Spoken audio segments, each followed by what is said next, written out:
दुल्हनी शरण जी।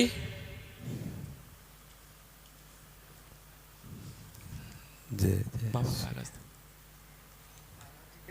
कोटि कोटि प्रणाम। जी।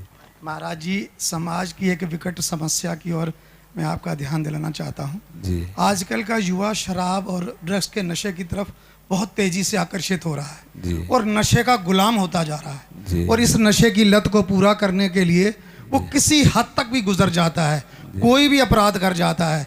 अपने नशे की लत को पूरा करने के लिए हत्या, लूट जैसे अपराध कर जाता है। जी। और आंकड़े ये बताते हैं कि 90% अपराध, हत्या, लूट और बलात्कार, उस समय अपराधी नशे में पाया गया। जी। तो इसलिए आपसे प्रार्थना है, कुछ ऐसा मार्गदर्शन करें कि समाज से ये कुरीति खत्म हो जाए। जी। जब तक कोई चाहेगा नहीं कि हम नशा मुक्त हो, तब तक हमारी सामर्थ्य, क्या किसी की सामर्थ्य नहीं है कि किसी को नशा मुक्त किया जा सके। जब कोई ये चाह ले कि मैं बुरी जगह फंस गया, अब मैं निकलना चाहता हूँ, तो भगवान कोई न कोई रूप रख करके उसे निकाल देते हैं। हम नशा क्यों करते हैं, इस पर दृष्टि डालें। पहले हम नशा करते हैं आनंद के लिए।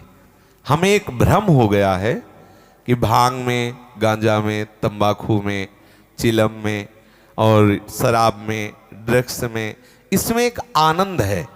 ऐसे प्रलोभन से हमारी बुद्धि ने हमको किसी भी नशे से जोड़ दिया, और जब हम उस नशा को करते हैं तो हमारी बुद्धि होती है शिथिल, और हम उस शिथिल और उन्मत्तता को आनंद समझ लेते हैं। धीरे धीरे हम उस शिथिलता और उन्मत्तता का ऐसा प्रभाव पड़ता है, इतने आसक्त हो जाते हैं कि हम उसके बिना जी नहीं सकते। और वो उस प्रमत्ता में, उस उन्मत्ता में, उस प्रमाद स्थिति में वो बड़े बड़े दुराचार प्रवृत्तियों से भी युक्त हो जाता है। उसका शरीर ऐसे ऐसे रोगों से ग्रसित हो जाता। अभी कुछ ही दिन पहले एक अपने हैं, शायद यहाँ बैठी हूँ, उनके पति शराब पीते थे, उनका लीवर खराब हो गया। हर उपाय करने पर भी वो अभी कुछ दिन हुए उनका शरीर छूट गया। वो वृंदावन में ही है। तो अब हम क्या करते हैं कि हम आनंद के लोभ से नशा करते हैं, और नशा हमारा सर्वनाश कर देता है।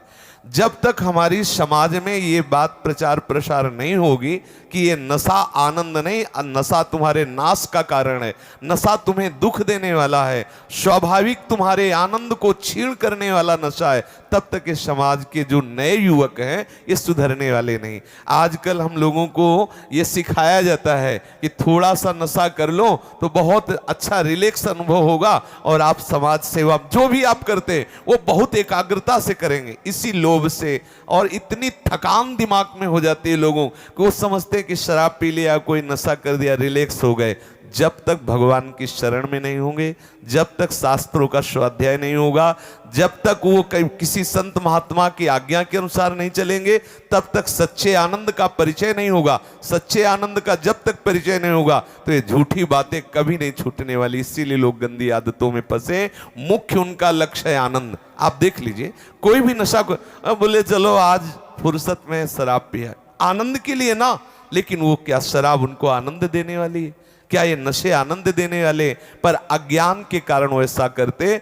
जब तक उनको सत्संग नहीं मिलेगा और जब तक वो स्वयं नहीं छोड़ना चाहेंगे, हम ये जानते हैं कि हम ये कर रहे हैं लेकिन बुरा है, इसे छोड़ना चाहता हूं, तो उपाय है। जब वो उसे छोड़ना ही नहीं चाहता, उसे गुण मान लिया है कि ये हमारे आनंदित होने का, हमारे विश्राम का, हमारे रिलैक्स होने का उपाय है, तो कोई नहीं छुड़ा सकता है। इसलिए हमें लगता है कि पहले उनको सत्संग मिलना चाहिए, वो इस बात को समझें कि मैं गलत आचरणों में हूं, मुझे छोड़ना चाहिए गलत आचरण, फिर वो छोड़ सकते हैं। पक्का समझ लीजिए, हर नशा आनंद के लिए करते हैं, और वो नशा उनके आनंद का नाश करने वाला है। आनंद तो सच्चिदानंद प्रभु के चरणों में है। जब तक प्रभु के चरणों का आश्रय नहीं लेंगे, तब तक ये बात सुधरने वाली नहीं है। चाहे कसम खा के देख लो, एक कसम खाओगे एक विषय की तो दूसरा रास्ता निकल आएगा, दूसरे व्यसन का आश्रय ले लेंगे। जब आनंद मिलेगा प्रभु की तरफ, तो फिर उनका मन शांत हो जाएगा। निज सुख बिन मन होई कि थीरा।